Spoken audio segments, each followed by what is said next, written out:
sé si tal vez no piensan igual que yo sé, ya estoy viejo. Pero yo creo que un buen meme te puede hacer el día. Y hay un meme que quiero compartir con ustedes. Yo sé, o sea, acabo de cambiar la tónica completamente.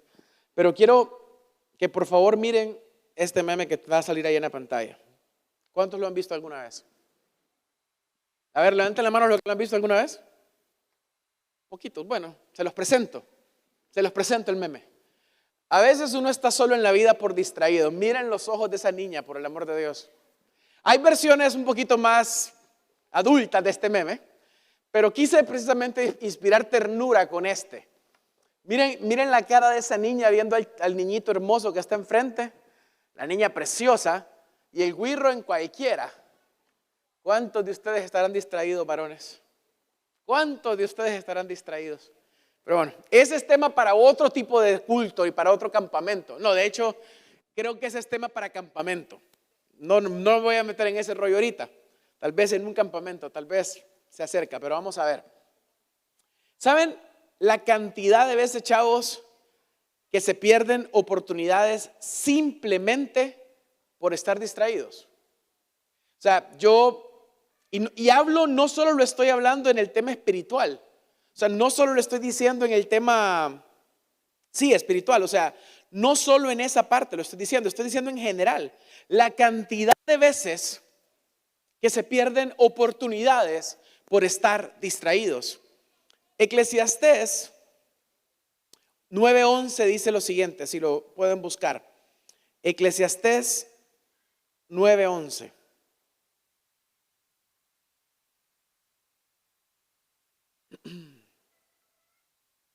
Dice,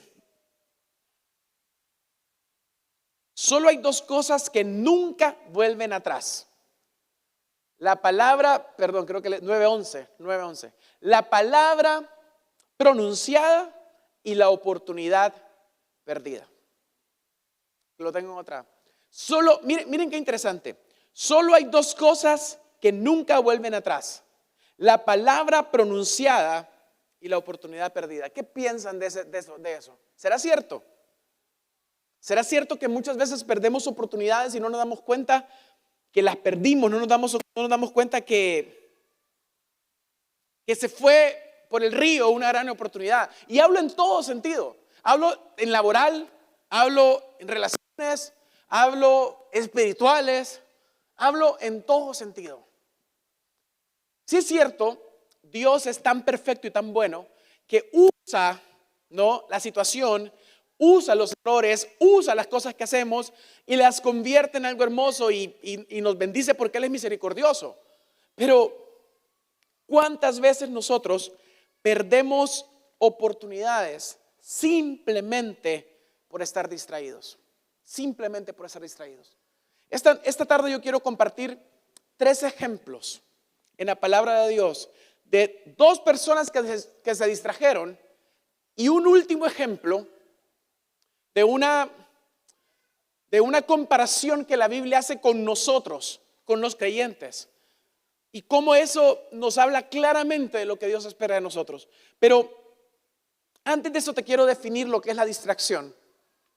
Una distracción es algo que te impide cumplir tu meta, llamado o destino. Una distracción puede ser una persona, un lugar o una cosa. Pero esta frase es lo que más me impacta. Las distracciones se intensifican cuando has perdido la convicción de tu identidad. Lo voy a repetir. Las distracciones se intensifican, se hacen más fuertes, aparecen más, te afectan más cuando has perdido la convicción de tu identidad, llamado o asignación. Hace como 1 semana y media, creo, estábamos con José en un programa de radio. Nos invitaron a compartir y estábamos hablando precisamente de este tema, de la distracción. Y José me contaba que su esposa, Sophie, lo contó públicamente en la radio, así que lo puedo contar aquí, no hay ningún problema. La muchacha embarazada que ella va a tener, bueno, que ya está en cuarentena, por eso no está aquí, pero él me contaba que cuando eran novios, Sophie estaba entrenando, era ciclista. José me contaba que a las 8 de la noche el noviazgo se terminaba. O sea, nos vemos, José. Adiós, amor, o como sea que le diga. Gordo, creo que le dice, no sé, bueno, no importa. Está bien, está bien, está bien, como le diga. Pero, o sea, adiós, nos vemos porque ya son las 8 de la noche. Ahora, ¿cuántos de ustedes se acuestan a las 8 de la noche? Levanten la mano. ¿Quién levantó? ¿Alguien levantó la mano? No te creo. José, ve, Coti, por favor. A ver, los demás, nadie. O sea, yo les digo, les cuento, les confieso algo, cada día que pasa quisiera acostarme a las 8 de la noche. O sea, entre más voy creciendo, más se va acercando mi vida a quererme acostar a las 8 de la noche. O sea, no funciona todavía, estamos en un niño de 9 meses, pero ahí vamos, lo lograremos. El asunto es que él me decía, a las 8 de la noche, Sophie se desaparecía. ¿Por qué? Porque tenía que levantarse a las 4 de la mañana para salir a andar en bicicleta a las 5. Hoy yo venía con Fernando, que por ahí anda, ya lo vi, al culto de oración en la mañana, y eran las 5:15 de la mañana. Veníamos en el carrito, veníamos para acá, y a lo largo de la circunvalación había aquel montón de locos corriendo, desde las 5 de la mañana, y yo le decía a Fernando, yo fui uno de esos locos alguna vez de mi vida, no más, pero yo fui uno de esos locos que me levantaba a las 4 porque yo no puedo ir al gimnasio o hacer ejercicio sin bañarme primero, les cuento. Lo siento, yo sé que hay gente que no se baña, va al gimnasio porque todo va a sudar, yo no puedo hacer eso. Yo me tengo que bañar. Entonces yo me levantaba a las 4 para poder salir a correr a las 5, porque además tenía que ir al baño primero. Lo confieso, lo siento. Es básico porque, hermanos, si les agarra corriendo, se pudrió todo. Lo siento, perdón por ser tan gráfico, pero es la verdad. Bueno, el asunto es que José me decía, la identidad de Sophie era tan clara como ciclista que la man se dormía a las 8 de la noche y se levantaba a las 4 de la mañana. Entonces, les voy a volver a repetir la frase que les dije anteriormente, pensando en identidad. Las distracciones se intensifican, las distracciones se hacen más fuertes cuando has perdido la convicción de tu identidad. Pregúntenme si Sophie se levanta a las 4 de la mañana ahora. Toma Coca-Cola la muchacha. Esta semana pues, me dio risa eso. O sea, lo lograron los Zelaya, dijo. O sea, yo quiero, cuando vos tenés tan claro tu identidad, no hay distracción que valga. Porque estás completamente convencido de quién sos y de lo que vos crees que sos. Tu identidad está clara. Pero cuando tu identidad está débil, tu llamado o asignación está débil, cualquier cosa te distrae. Cualquier cosa te distrae. Y si no, vamos a la Biblia. Juan 20, 19 al 24, por favor. Juan, Evangelio según San Juan, capítulo 20, versículos 19 al 24. Y dice así la palabra de Dios. Cuando llegó la noche de aquel mismo día, el primero de la semana, estando las puertas cerradas en el lugar donde los discípulos estaban reunidos por miedo de los judíos, vino Jesús y puesto en medio les dijo, paz a vosotros. Y cuando les hubo dicho esto, les mostró las manos y el costado, y los discípulos se regocijaron viendo al Señor. Entonces Jesús le dijo otra vez, paz a vosotros. Como me envió el Padre, así también yo os envío. Y habiendo dicho esto, sopló y les dijo, recibid al Espíritu Santo. A quienes remitieren los pecados les serán remitidos, y a quienes se les retuvieren les serán retenidos. Pero Tomás, uno de los 12, llamado Dídimo, no estaba con ellos cuando Jesús vino. Óiganme, esta fue la primera aparición de Jesús después de que resucita. Ok, recordemos que Pedro y Juan y María van al sepulcro, encuentran el sepulcro vacío, después se le aparece a María. María cree que es el hortelano, pero era Jesús, pero no se les había aparecido a nadie más. A los primeros que se les aparece oficialmente es a los discípulos, a los 10, no a los 11. Porque el versículo 24 dice, pero Tomás, uno de los 12, llamado Dídimo, no estaba con ellos cuando Jesús vino. Qué planche, compadre. O sea, ¿Se imaginan ustedes? Hoy están ustedes acá. Dios ha hecho cosas ya hasta este momento. Dios ha hecho cosas muy hermosas en este lugar. Muchos de ustedes han recibido palabra de parte de Dios. Muchos de ustedes, yo sé que Dios ha tocado sus vidas. Los que no están, se la perdieron. Así de crudo es la realidad de la oportunidad. ¿Dónde estaba Tomás? Después, si seguimos leyendo, nos damos cuenta que Tomás, cuando se une al grupo, después de no estar con el grupo, y le cuentan lo que pasó, en él surge algo bien fuerte, que es la duda y la incredulidad. Y él hace una declaración que para mí es una declaración bien valiente, pero en el sentido negativo de la palabra. Entonces sería bien, no sé cómo decirlo, valiente en el sentido negativo de la palabra. Búsquenlo ustedes. Él dice, yo lo voy a creer a no ser que que yo toque las heridas de Jesús, que meta mi dedo. Imagínense qué macabro eso, hablando en serio. O sea, meter los dedos en herida. Pero Tomás estaba tan distraído, estaba tan desenfocado, estaba tan alejado que necesitaba que su fe fuera probada de esa manera, que su fe fuera alimentada de esa manera. ¿Qué oportunidad perdió Tomás? Primero, de estar en el momento que Jesús aparece y de escuchar esa palabra y esa declaración sobre ellos, pero no solo eso. Versículo 22, y habiendo dicho esto, sopló y les dijo, recibid el Espíritu Santo. Miren, es que yo me imagino esta escena, y como ustedes ya saben, yo soy fan de The Chosen, y miro esta serie, e imagino a este Jesús haciendo eso, y digo, wow, empiezo a llorar, porque digo, qué otro rollo, tener el privilegio de tener ese encuentro con Jesús de primera mano. Pero Tomás no la tuvo, perdió la oportunidad. Chavos, ¿cuántas veces nosotros hemos perdido la oportunidad de que Dios haga algo en este lugar?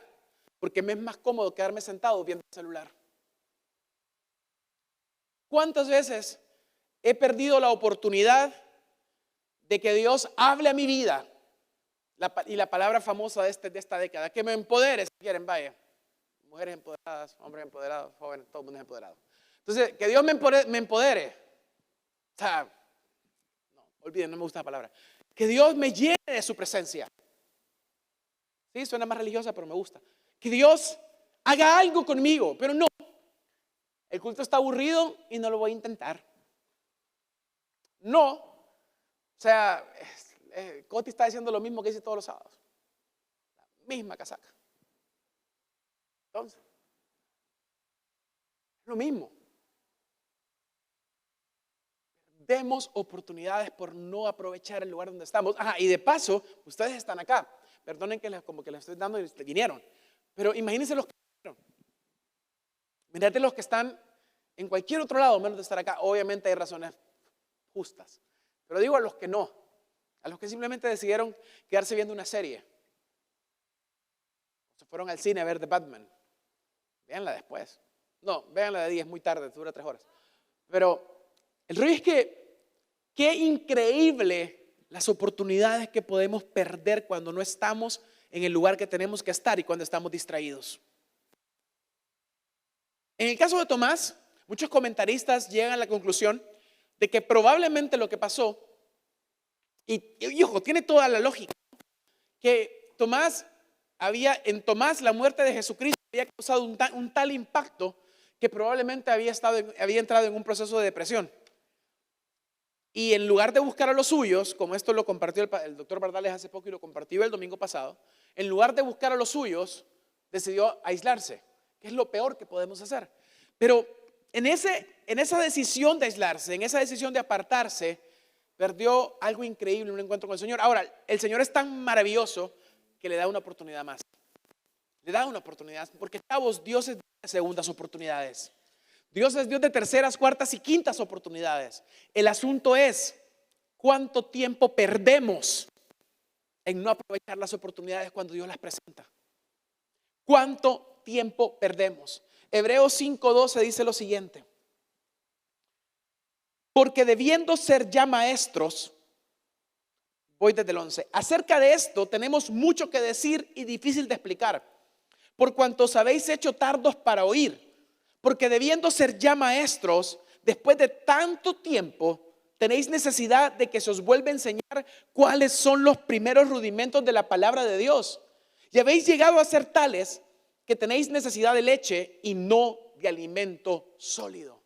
¿Saben qué está diciendo el escritor de Hebreos ahí? Ya deberían ser líderes. Ya deberían estar en la posición de enseñar, de dar ejemplo, de influenciar a otros en el camino del Señor. Pero no, han sido sordos para oír, desenfocados, distraídos. Entonces siguen necesitando leche. El MJP tiene 15 años. 16 cumple este año de existencia. No, perdón, tiene 21 años.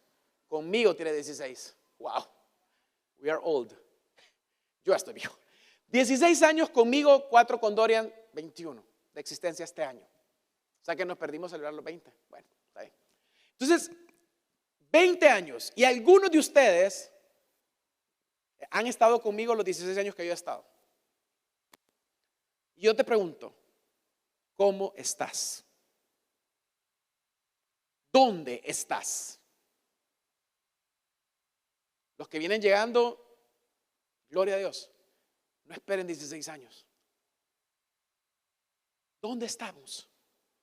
¿Estamos totalmente distraídos, cómodos, viviendo para nuestro sueño y olvidándonos de que existimos por un propósito?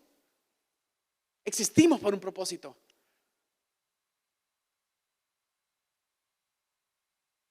El segundo caso, Hechos 20, por favor.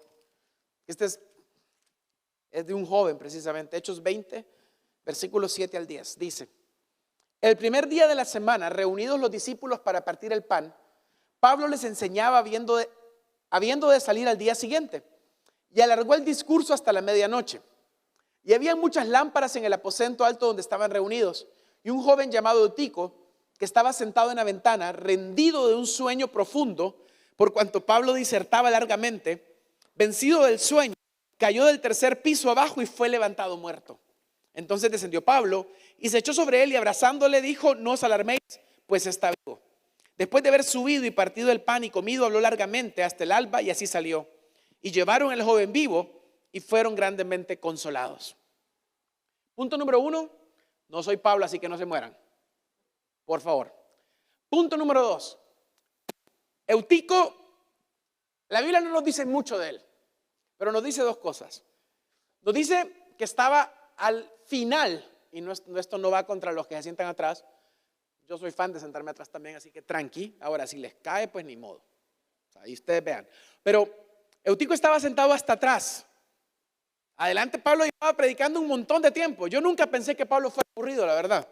Si yo leo las epístolas paulinas me parecen apasionantes, pero de repente el man era aburrido. El asunto es, naturalmente, o sea, si yo agarro la palabra y solo la describo tal cual, el man se aburrió y se cayó. Fue un accidente. Fue un accidente. Eso fue lo que pasó. ¿Saben la cantidad de accidentes que pueden suceder cuando estamos en el lugar que no tenemos que estar? Y la cantidad de accidentes que suceden cuando estamos distraídos. Tengo un niño de 9 meses que es activo como ustedes no se imaginan. O sea, de verdad. Este man, si vos lo dejas en las escaleras, te la sube e inmediatamente te quiere bajar y comerse. Se puede comer las desperdicios del perro y el man tranquilo. O sea, es travieso como ninguno de los niños que hemos tenido en la casa. O sea, ni mi sobrino ni Sara han sido así. Josías es traviesísimo. Súper activo. Súper activo. Hay que estar totalmente concentrados en él, porque si no puede estar en peligro. Chavos, cuando nos distraemos, estamos en peligro. En peligro, un peligro que acecha tu identidad, un peligro que acecha tu asignación, un peligro que acecha tu llamado. Y ¿saben lo triste? Que muchas veces, como en lo que estamos distraídos es totalmente sano, o sea, no tiene nada de malo per se, o sea, no es un pecado, es ese montón de zonas grises que muchas veces encontramos en la Biblia. Y vivimos muchas veces tan al borde del abismo, porque lo que estoy viviendo no está mal,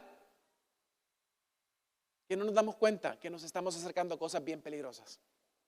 Una de las preguntas típicas en relación al sexo de los jóvenes, y no lo digo típicas porque ustedes me lo han preguntado, aunque sí lo han hecho, sino que lo digo típicas porque se han hecho encuestas al respecto, y casi todos los libros donde habla de moralidad sexual y de todo este tema llevan a ese mismo punto. ¿Hasta dónde puedo llegar? Tengo novia, tengo novio, soy cristiano, quiero portarme medianamente bien. ¿Hasta dónde puedo llegar? ¿Hasta dónde puedo llegar? ¿Hasta qué se permite y no es pecado? ¿Cuál es el rollo con esa pregunta? ¿Cuál es el problema con esa pregunta? Que en teoría un cristiano querría estar lo más alejado del pecado posible. Pero cuando estoy preguntando hasta dónde puedo llegar, significa que lo que más deseo es caerme accidentalmente. Me quiero caer accidentalmente. Uy, fue un accidente. Voy a contar algo. A mí me da risa hasta el día de hoy. Han pasado muchos años de esto. Cuando estaba en el seminario, uno de los chavos de tercer año, estaba en segundo año en ese momento, sacó embarazada a su novia. Todos sabemos cómo eso sucede, ¿no es cierto? Todos han tenido biología aquí, todos saben, ¿no? Se necesitan dos personas haciendo una cosa. ¿Listo? No tengo que andar más. Cuando los directivos se dan cuenta, y le preguntan qué pasó, él dijo lo siguiente: no sé. A todo esto, espérenme. Ustedes dirán, no, y Leo, ¿cómo supo? Si eso fue conversación entre directivos. Es que el man era de mi pieza, del cuarto donde, o sea, dormía en mi cuarto. Éramos 8 durmiendo en camarotes y él dormía ahí. Entonces él obviamente llega llorando, reventado por lo que había pasado, ¿no? O sea, que es un error, un pecado, y está bien, y ahí se puede trabajar. O sea, había restauración. No es ese el issue, no es ese el problema. El asunto es que el man llega y nosotros así como, man, ¿qué pasó? O sea, no qué pasó, sino que, ¿cómo estás? Y el man sinceramente nos quedó viendo a la cara y nos dijo, no sé qué pasó. Y nosotros nos empezamos a reír. Pésimo, o sea, yo sé, pésimo. Pero no pudimos no reírnos.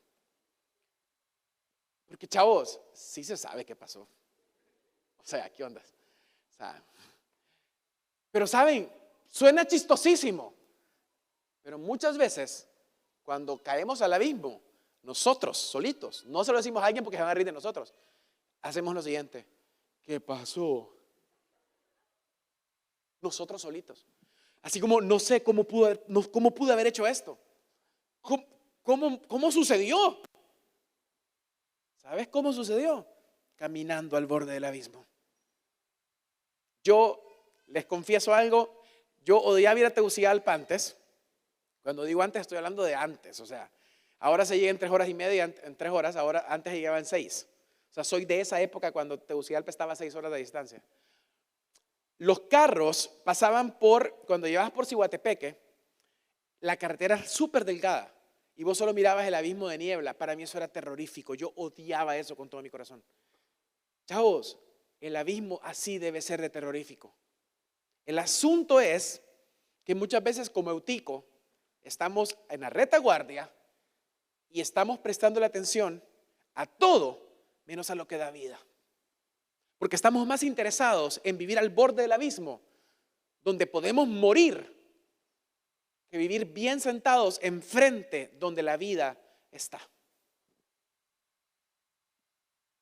Tomás y Eutico son 2 ejemplos claros de lo que pasa cuando vivís de manera distraída. Ahora quiero que vean lo que la Biblia dice de lo contrario. Segunda Timoteo, bueno, no lo contrario, pero sí nos compara. Segunda Timoteo, capítulo 2, versículo 3 y 7.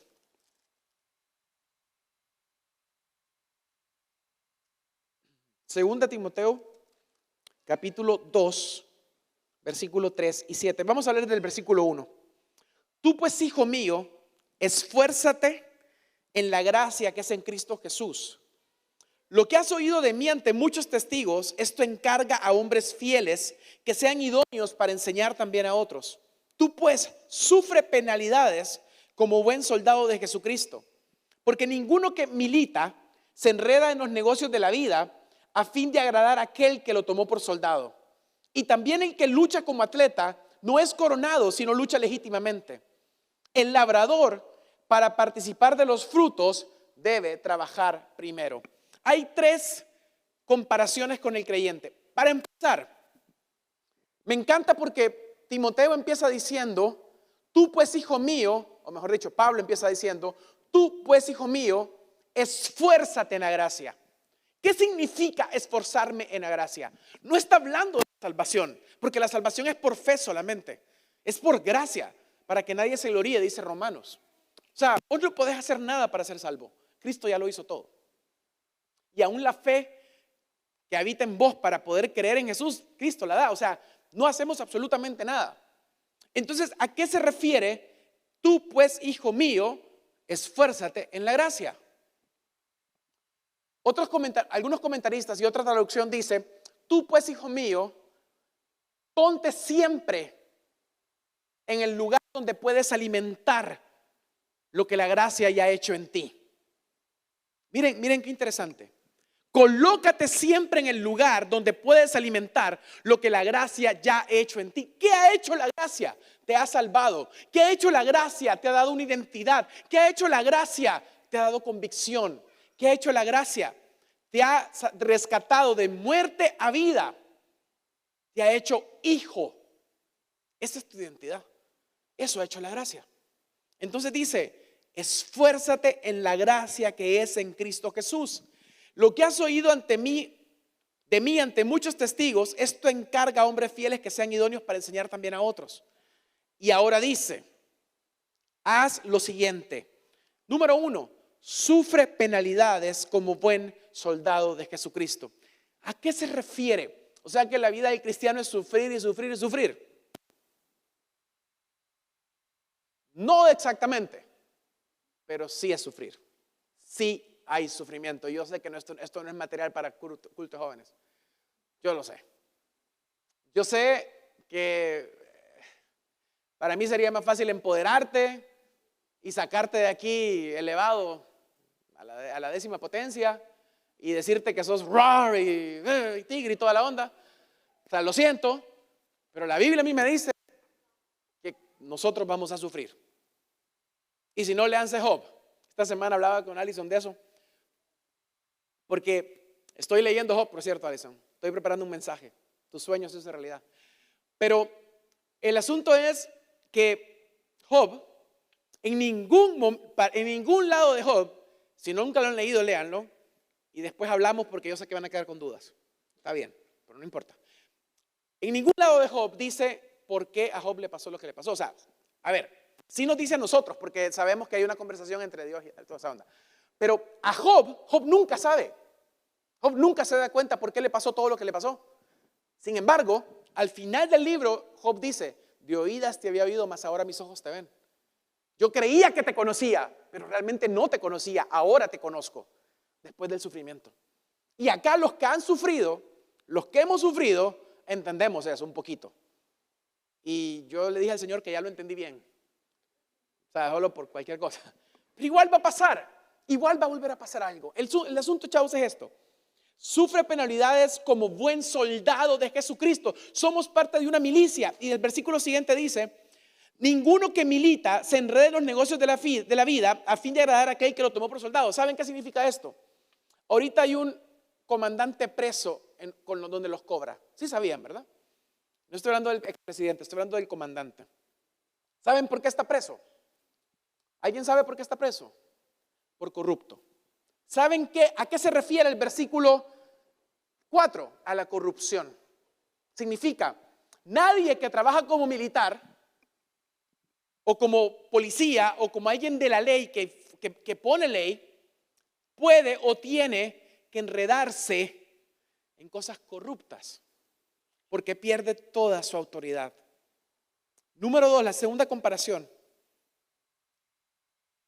También el que lucha como atleta no es coronado si no lucha legítimamente. De nuevo, está hablando de la falta de integridad. Está hablando de el que gana con trampa, con droga, como han pasado muchísimas personas en los Olímpicos, en muchos juegos, se le quita su premio y queda en total vergüenza. El más famoso que pasó esto fue el Tour de Francia, no me acuerdo el nombre, ¿cómo se llama? ¿Cómo? Lance Armstrong. Ahí está. Con ese inglés le enseño a mi inglés yo. Vamos todavía. Por eso después, no voy a decir eso. Entonces, el asunto es que ese man fue un éxito. ¿Cuántas medallas ganó? Y un día se dieron cuenta que se dopaba. Le quitaron todo. Y quedó en vergüenza. Y por último dice, el labrador para participar de los frutos debe trabajar primero. Integridad en el trabajo. Chavos, miren, un labrador, un militar y un deportista, si se distraen, si empiezan a caminar por los lados para ganar más, para lograr hacer una mejor producción. Y miren, el ejemplo más claro para mí es el labrador, porque la tierra no engaña. Si vos no la alimentaste y no trabajaste, no va a salir nada. Punto. ¿Cuántos les pasó? No sé si ustedes hacen todavía eso en el colegio o en la escuela, que había que sembrar los dichosos frijolitos y había que esperar que saliera lo verde. Yo lo hice un día antes, porque se me olvidó en la escuela. Me dieron una macaneada, porque, o sea, ¿cómo iba a salir lo verde? O sea, la plantita en un día antes, o sea, no sucede. Bueno, igual es nosotros. ¿Cómo esperamos que haya fruto si no estamos conectados? ¿Cómo esperamos que haya fruto si estamos enfocados en todo y distraídos de lo más importante? Chavos, ¿qué causan las distracciones? Perdés el enfoque de la vida. Te convertís en un vagabundo que no sabe para dónde va. Y esto es en todo sentido, no solo en espiritual. Atrasás tu progreso. Como decía, el Señor da 1000 oportunidades. Pero chavos, ¿cuántos años más vas a estar esperando? ¿Cuántos años más tienen que pasar para que seas quien tenés que ser? Te haces infértil. No das fruto. No puedes cumplir tus metas. Te convertís en una persona tibia. Y la Biblia dice claramente que a los tibios el Señor los vomita.